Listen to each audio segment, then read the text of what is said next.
do you guys kind of have a visual for this parallel of how this is all kind of coming together and coming to a head as cookies fall apart, as the lists fall apart? In Adtech, where do we go now?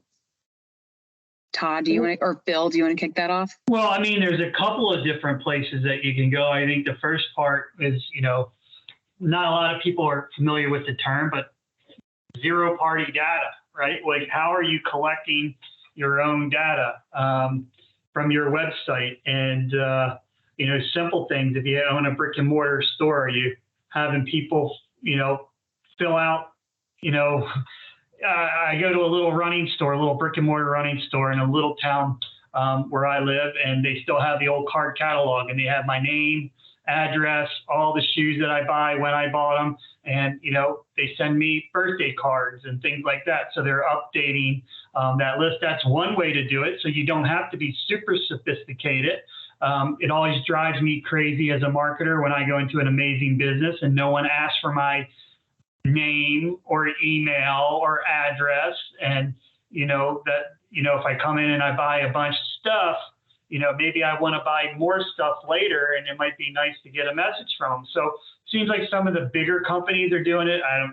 Dick's Sporting Goods, not to prop those guys, but they have their customer whatever they call it, loyalty program. So whatever that may be. But are they doing anything with it? How do you get, the coupons? Banana Republic, I'm always getting emails and things like that. So they're asking me to update my information. Different companies I'm seeing now actually so I talked about the third-party data that can decay, so can first-party data. So I still get mailers from cars that I don't own, right? Same. I get, direct mail pieces with a 57 Chevy on it that says, remember the 50s? No, I was born in 1970. I have no idea about the 50s. So, I still think it's important that you're cleaning up your own first party data to make sure that you're keeping that fresh. Something interesting that I saw the other day, I was on a newsletter and they're like, hey, we noticed that you haven't opened up your emails in a while. Click here to make sure that you still, are active and you want to remain. So all of those things, making sure that you're interacting with that first party data, keeping it fresh, building more of it, whether you're putting, a newsletter on your website, coupons, a customer loyalty program, all of those are ways to do it. And of course, selfishly, there's technology out there that can help you capture your first party data. And Full Throttle is one of those companies. I believe it's on the forefront of helping brands capture their first party data, meaning the traffic coming to their website, and basically transforming that into, a first party household that they can later use in their marketing.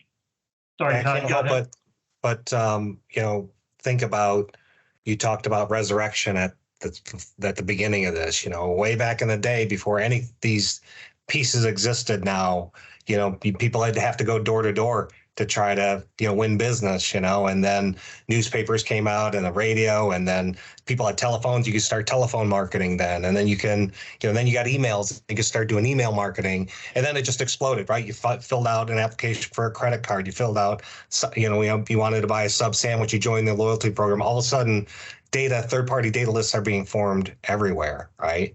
And so in terms of resurrection, I think where it's all coming back to is right back to households, right? Because the most simplistic definition of first-party data really is your most reliable and your most complete list of information that has been given to you purposely by somebody, right? That's really the simplest.